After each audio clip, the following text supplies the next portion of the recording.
Hey everyone, and welcome to Almost Cancelled. I'm Peter, that is Connor, and we are going to talk about Travellers Season 2, Episode 10. It's called 21C. Full spoilers for the episode, of course, as always. So, this episode splits neatly into two things. There's two things happening here. Yeah. There's Marcy, and then there's the rest of the team and what they're doing. And you get the team's doing an action thing, Marcy's doing a personal, experimental medical journey. I'm sure we might find out next time some details as to what exactly she was doing in terms of the, because there was no explanation of what is this procedure she's doing to do this, but you get what it is as it's happening. I think I'd have a reasonable guess as what the procedure is. To be honest, I'll go on then. Well, she gets in an ice bath. She's lowering her heart rate. She knows that Max said it's when he was close to death that his mind retreated into those memories. So I figure she's just putting her body into that state in a controllable way. Oh, sure. Okay.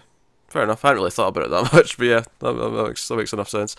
But yeah, so she's she leaves a note for David in case she doesn't come back. She asks Carly to come round at 4 o'clock on the dot to resuscitate her. Yep. She doesn't tell her that's what it is because she doesn't want him to worry.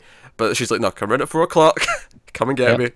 And yeah, she takes something, hooks herself up to a heart rate monitor, and dives into the bathtub. And this is a weird thing for my main to go here during this scene. She's getting into the bath. Obviously, I'm like, cringing because it's ice water, and she's stepping into it and like submerging herself in it. But it almost took me out at the moment a little bit because then I started thinking, well, she's not going to be real ice water, so that'll actually be plastic that's floating in there, and the water will actually be relatively warm so that she's comfortable. Just from an acting point of view. Yeah, of course. And I was just sort of like, okay. And I know that's like a weird thing to bring up, but for some reason, just because I started thinking about, that's just probably plastic and not actual ice. Oh, I'm sorry they didn't put her in physical danger. No, I don't want them to do that. It was just... It's one of those things where it got my mind going, and then I just had to keep sort of thinking about how they did it whilst it was on the screen, and it just it completely ruined the immersion for me. But it's not really their fault; it's just my mind and me. Oh no, I do it all the time. Picking at it, yeah. So it's not a complaint, just my bizarre observation as the scene was going on. I suppose if I was going to make not even a complaint, but just a question I'd have. Because we keep cutting back to this throughout the whole episode, and clearly it's morning at the start, and then by the time we end, it's like 4 PM. Would some of the ice not have melted by then? I feel like it was still very. No, I don't think it does, because once it's all so cold, the room's not that warm for a start. If you keep the room, coolish. Okay. And then because there's so much ice, it keeps itself cold. Fair enough. I'll take that. I'll take that as an answer. But Best I got. Yeah, I'll live with it. But so she's submerging herself, and we get fragments of memories, some from Marcy 2.0, some from Marcy 1.0. In fact, I'm going to even refer to one as Marcy 0.1. Yeah, I thought that was fascinating. Because here's something we didn't know about her. The mental illness that she had, we never questioned it. We assumed she'd always been like that. Either always been like that, or whatever led to it was a natural sort of accident or a natural occurrence of some kind. And what was funny is that it showed you her memories out of order, because it starts you off and she's in a hospital, and she's being taken care of by an orderly, and we see it. And by the way, I feel no envy at all for any actor who has to play a character like this. It's a very hard thing to do. And do it in a way that it's not insulting.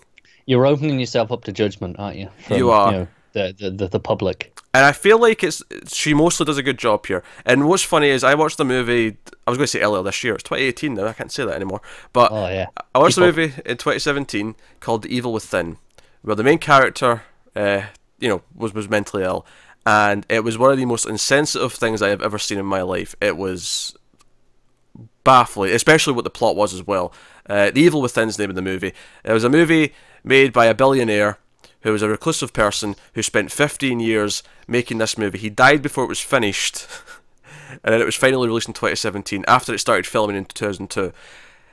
It's a once-in-a-lifetime experience. I recommend checking it out just for the curiosity, but I have to say, I never watched it, but I did listen to your Screams After Midnight on it.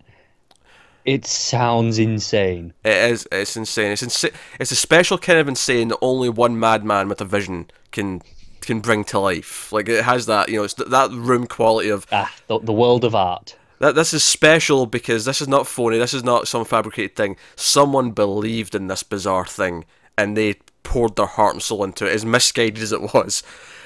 Which does technically make it art. No, I mean, in a way that something like Sharknado definitely isn't. Oh yeah, art doesn't need to be good. No, it just has to be honest.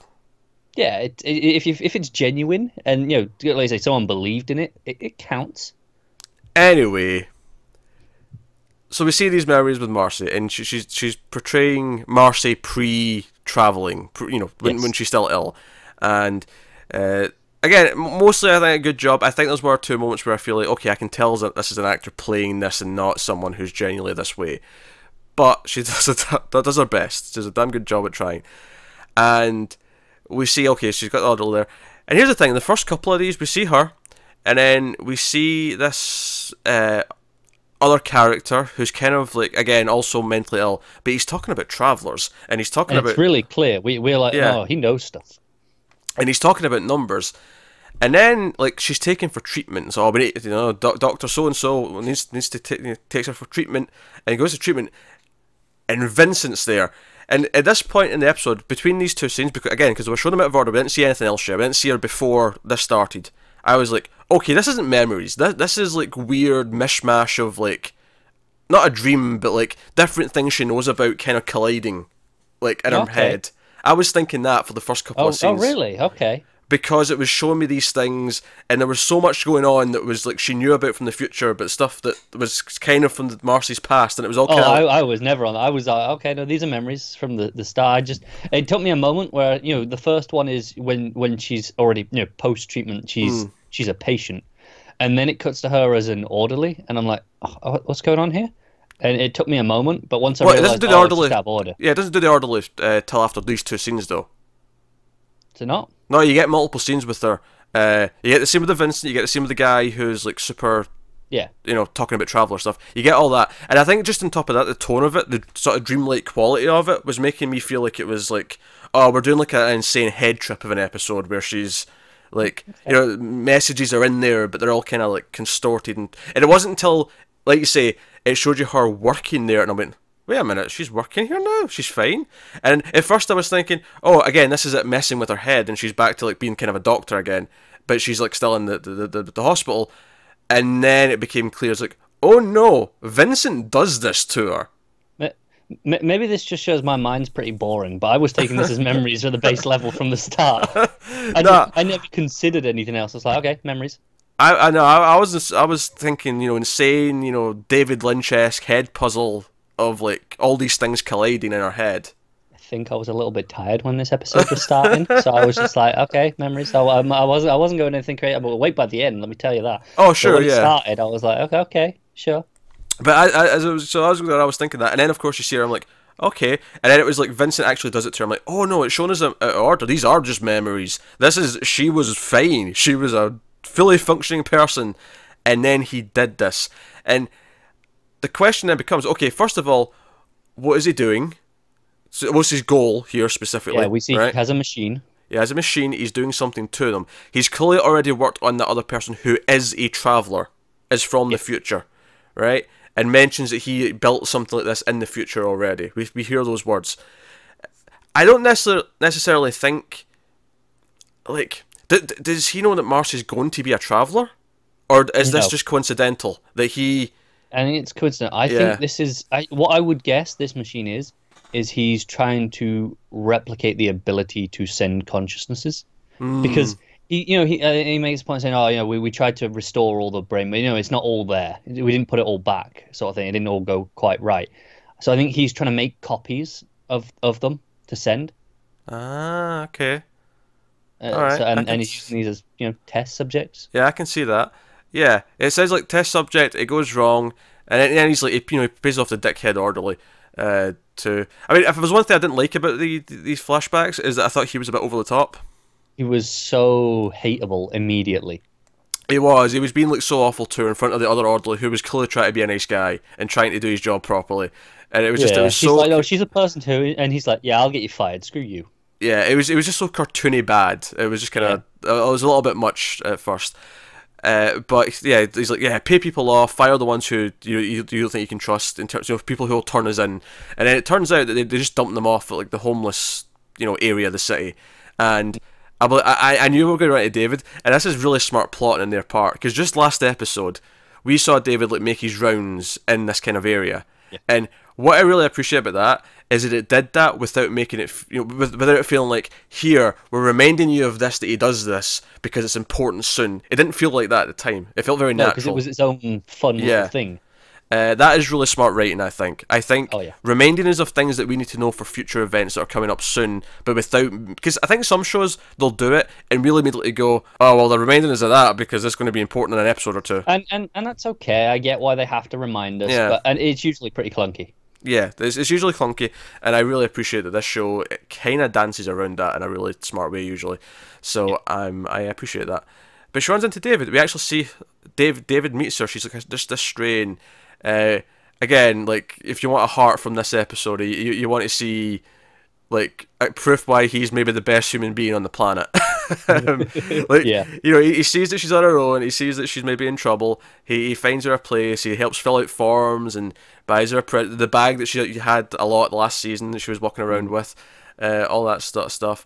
She doesn't want him to leave, and she hugs him, and he's like, "Oh my god, my heart's melting." I like how the bag was a birthday present, because he was like, okay, no, he knew that she wasn't gonna know her birthday. He was just like, no, she's not gonna know. I'm gonna, he'd planned, all right, well, we'll pick it as today, and we'll do this. Yeah, oh great, a birthday present.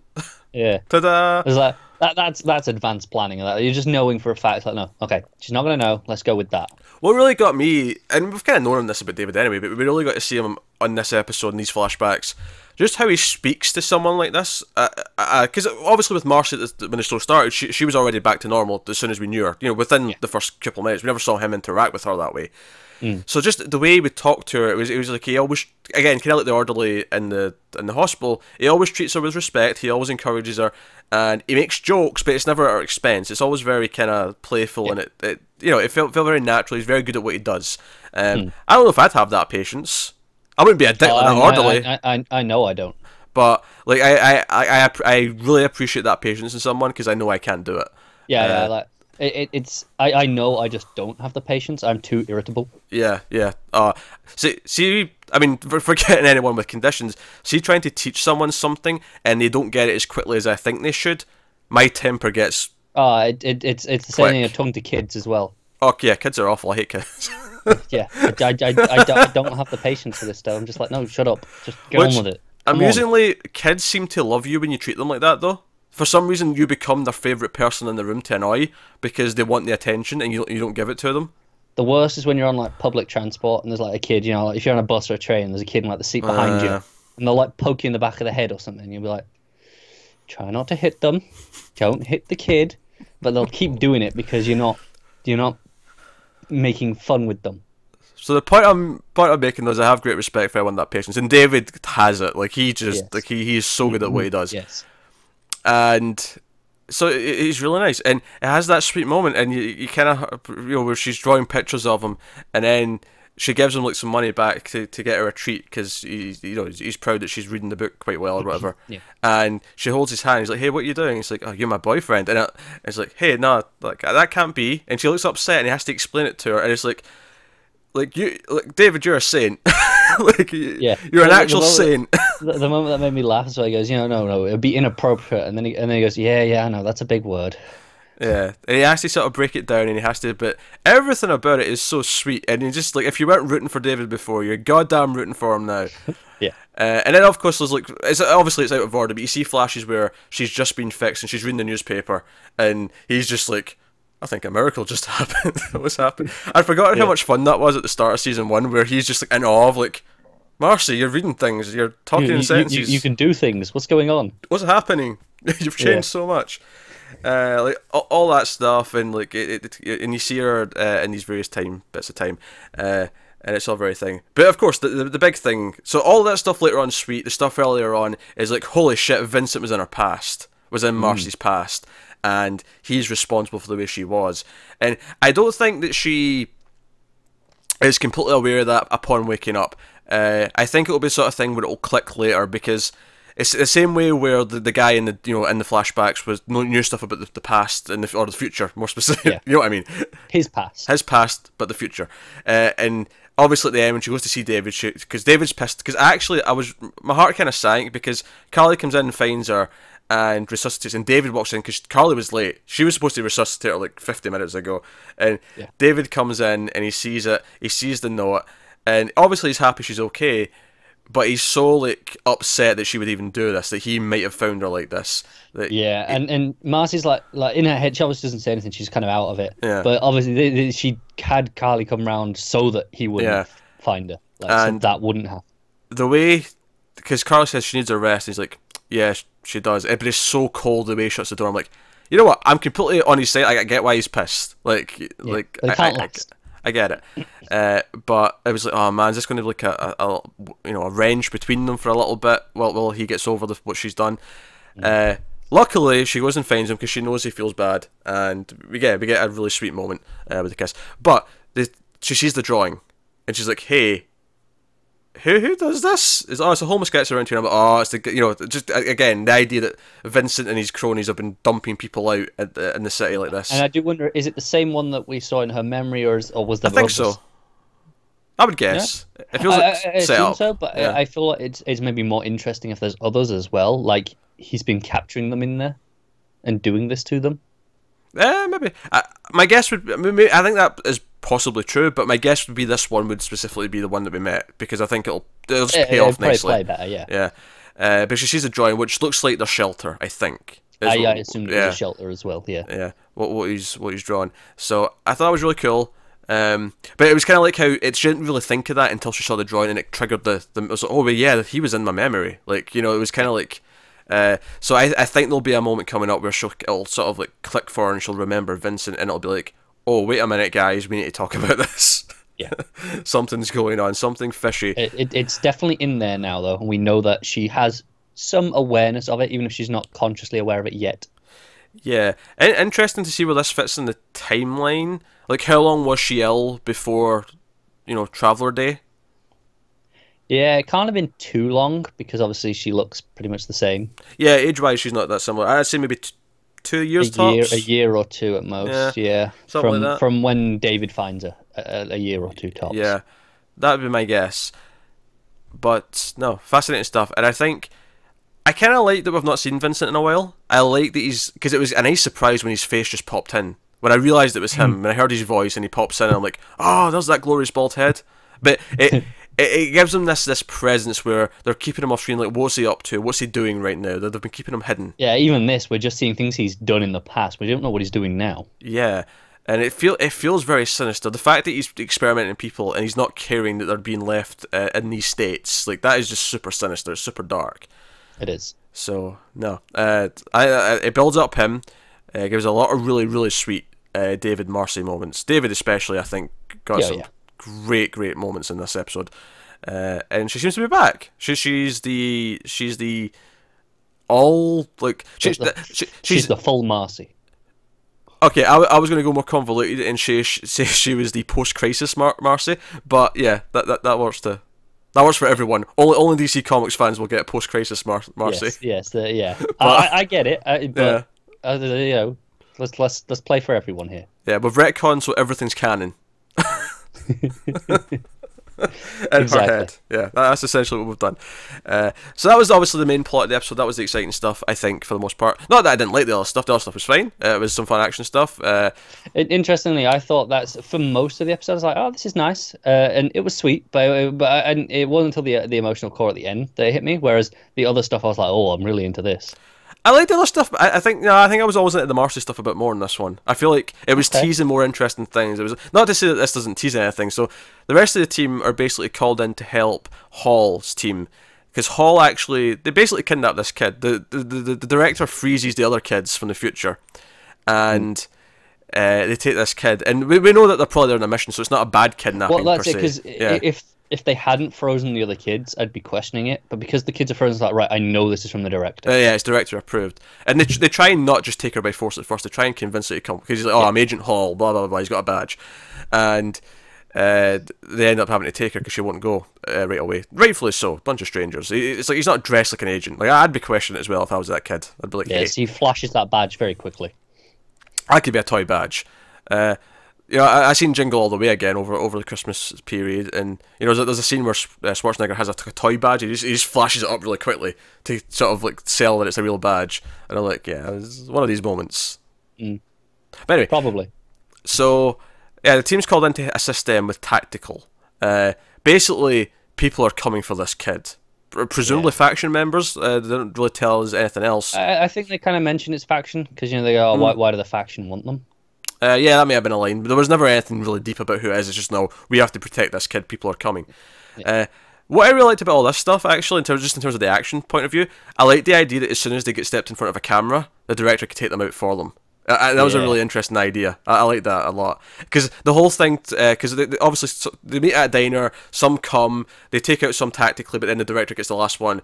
And then the rest of the episode, they go to this farmhouse, and it's like, okay, we need to set up like cover, we set up some mines and stuff, and there's this onslaught of like basically an army coming for them, and they're holding out hope. And they've got a device.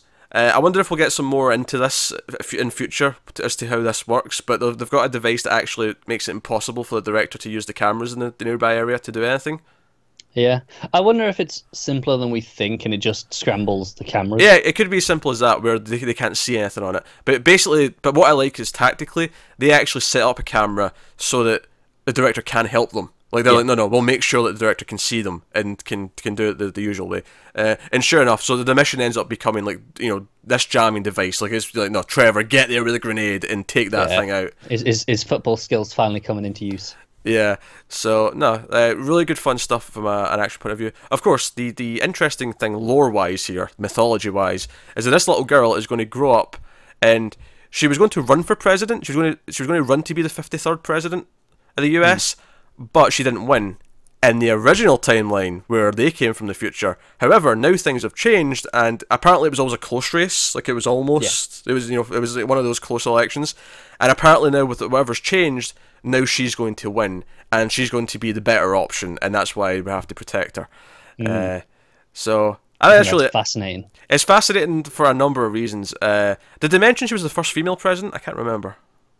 No, they didn't. They didn't mention that, but Mac did crack a joke where he's like, "No, I'm pretty sure the 53rd was another white guy." Like he cracks a joke like that. Yeah. It's like, I know it was a few decades before my time, but yeah. But no, I thought it was really I like that interesting. Mac just refers to her as 53 for the rest of the episode. It does, and I love how she never even questions it. Why is he calling me 53?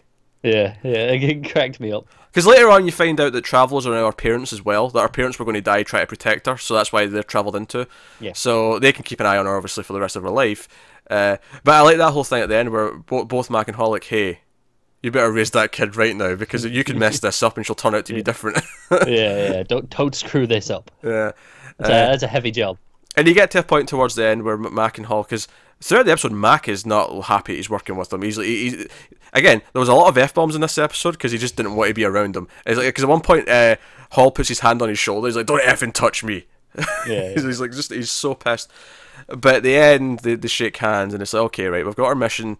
We'll get through this. And I like the therapeutic thing that Trevor brings up, and it actually ends up kind of working because when Mac goes home at the end to Kat, he just turns around, like he's like, "Oh, he's had a long day. I'm sorry it took me so long." But just as he's going to the bathroom, he just kind of turns around and goes, "Hey, I saved a kid today." And I was like, "Oh yeah, that has to help given what he just went through." You have to imagine it. I also on that side of things, I loved when Philip showed up at the door. Yeah, absolutely fat. Just like, sorry to show up at the house, Catherine's like, "How do you know my name?" I'm like, do you know what? I can't wait until her or David just end up finding it, because it's going to happen at some point. One of them's going to find out about everything, and they're going to have to be let in the plan. And I can't wait until they're standing in the base with everyone around them and just being like, "Holy shit, what's going on?" I can't wait for it. Oh, it's going to be fun. I feel like David would be more delightful. Kat would maybe be more funny. They'd both be funny, but I mean, before we get to that though, I want a scene of Kat grilling Matt, going, "Why are you telling your CIs who I am? Keep me out of this." Oh dear. Actually, no, Joe. I want it more than anything before this happens. I want a scene where for some reason David and Kat are together, and they just start talking about how weird Marcy and Mac are. And it's just this scene of them sharing these weird stories, like how they always run off and I how get that, but it could be too on the nose, that one. It could be too on the nose, but I don't know. I think it would be funny. So no, good stuff. All little tidbits worth mentioning. Trevor mentions that he's watched 2 of his sons die of old age, which might be all of his kids, might not be all of his kids, but he's watched at least 2 of them die of old age because he's that old. Yeah, that's kind of terrifying that he's that old. Yeah. Well, we know he's like one of the oldest humans that's ever lived. Yeah, but I figured that, okay, he's one of the oldest humans, but people just live longer in general. I didn't realise that, he was that much longer than the average still. Well, let's say his sons lived to 70 or 80. Yeah, no, exactly. And he could be. I mean, if he's one of the oldest humans ever, he has to be older than what we've had so far. So I'd say he's at least 120. Just to sort of put him above. For some reason, I feel like I've heard. Yeah, I feel like we heard at some point around like 140 odd. Oh, we might have done. Yeah, I just maybe I'm kind of just pulling out my ass. Because we've had 105, 106, and real life. Yeah. So I'm just thinking a little bit at least older and whatever that's been. Yeah. To make it special. Oh, of course. Because of course he's been using multiple bodies, so he's so he's good. But no, so really good. I really like this episode. I think I was a little bit worried at the start because of the orderly guy was a bit too on the nose and cartoony. Yeah. And I was worried, we're going to have Marcy doing this all episode. Luckily though, as it went on, I thought our performance got better and better. Like the stuff with David in the second half of the episode when she was ill, I thought was pretty much perfect. Oh, definitely, yeah. So no, really, really strong on those fronts. Couple of points I want to bring up from previous episodes. We've had comments about a couple of things. I just want to talk about 1 or 2 things. One, I've heard some people, most people seem to love episode 7. A few people really don't like it for various reasons.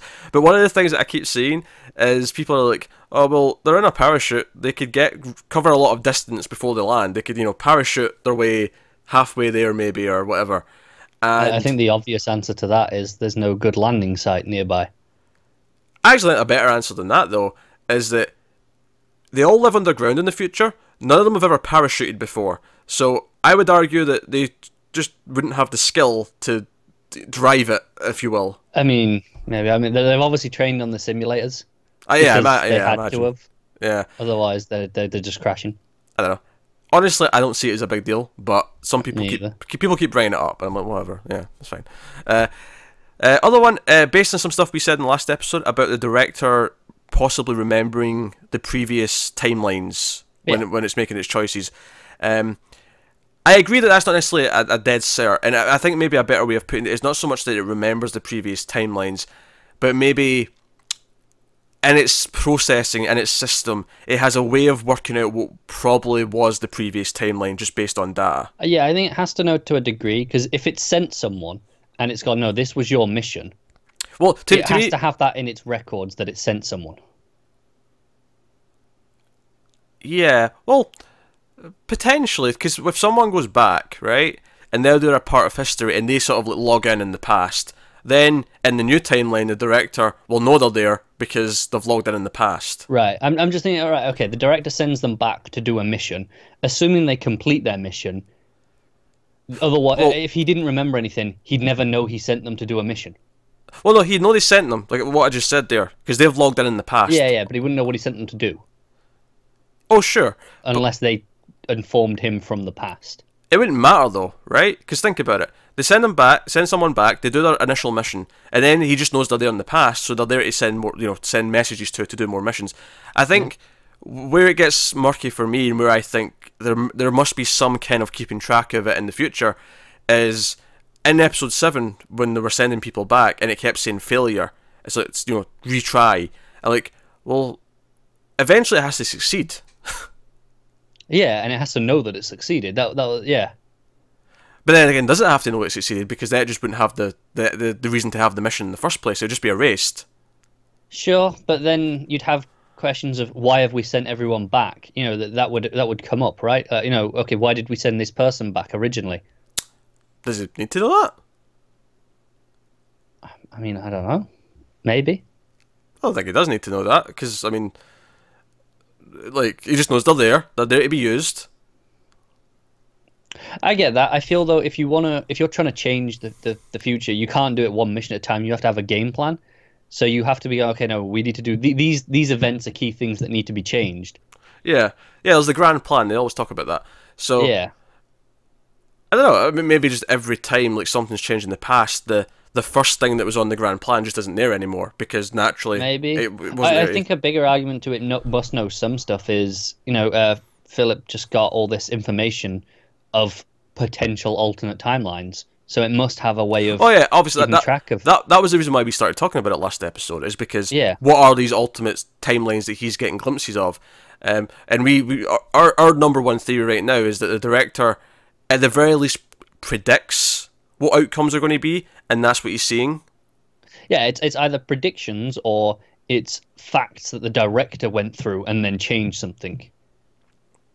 So it still has that information, which is why it's sending it back. It's all kind of jumbled in. So it's like, no, the director experienced this and knows that this happened. Or maybe this is actually simpler though. What if it's just a simple case of the visions? I mean, again, we'll see more of it at some point, and we'll may have more concrete information on this. But what if the visions of the alternate timeline that Philip might see, or what was going to happen, but they interfered? So then we get what actually happens now because they interfered, but that echo from before is what the director knew happened from the past. Okay. So it's not some wacky, like, super science fiction thing, as it is just... No, that's what... At the time of the director sending the information back, that's what was going to happen. But because they've changed things by interfering and, like, doing the mission or whatever... Yeah. They have the new version, which actually happens, but Philip sees, like, an echo of what was going to happen if they didn't. Okay. That could work. That's a bit simpler, actually. That maybe Yeah, is the most straightforward way of looking at it. But... Hey, they might throw some more wrenches at us, and we might... They might. I still assume the director has a way of keeping track, though. Okay. Makes sense to me. I'm not dying in a hill for it at this point. I'm open to... I mean, if they tell me it doesn't, and I'll go with it, but it makes much more sense to me if it does. Like I say, I don't think it needs to. At least from what we know right now, I don't think it needs to. But... It's like I say, I'm not going to die in a hill for either side of the argument. I'm open to both sides. No, I get equally. that. I just think would the people not question it if they don't know why people are being sent back either, because they're not going to remember why someone was sent back.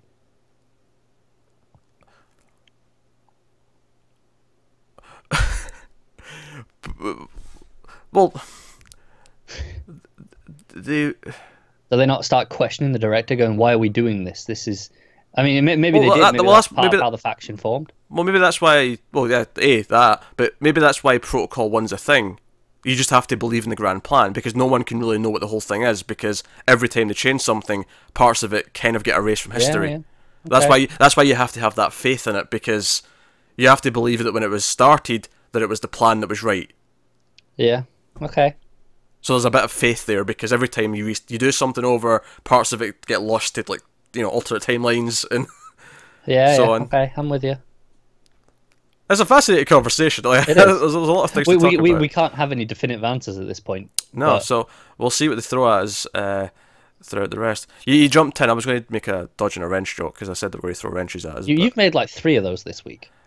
It's because I remembered that moment existed in that movie, and I loved that moment. Like that's the moment in Dodgeball where I went in kind of skeptical. I'm like, okay, maybe it'll be not terrible. That's the moment that sold me. Like, no, this movie's actually goddamn hilarious. Okay, I'm in. Okay. Dodge Revenge, you dodge a ball. It's an iconic moment. One of the best comedy moments of the century so far, the 21st. A bold statement right there. To phrase it how, I don't feel there's a lot of great comedies in the last 18 years. I'll be honest. I don't know. I'd have to really think about it. I don't really think about comedies that much, to be honest. I mean, and as someone who doesn't really like Judd Apatow or who pumped out maybe half the comedies that have been made in the last 18 years. At least half of them in like 2000 to 2006. Yeah. I feel like there's less now. Oh, I'd go later than that though, because like I Love You Man was after that and stuff, and oh, yeah, right, it was. Yeah, I'd say more up to like 2010 maybe. Yeah, okay. He had a good decade of dominance. Yeah, he was the Blumhouse of comedy of that era. Was, yeah. But hey, that is episode 10 of Travellers. So we'll be back with episode 11 tomorrow. We're looking forward to it. So let us know what you think of this episode in the comments below. Like, subscribe, all that stuff. Get us on the Twitters at mailed_fuzz for channel updates. If you want to support the channel, head over to patreon.com/mailedfuzztv. There'll be a link to that in the description as well. Some other useful links. But otherwise, that is us. So thank you once again for watching or listening. We always appreciate it. Keep watching TV, guys. Have you got any vanilla?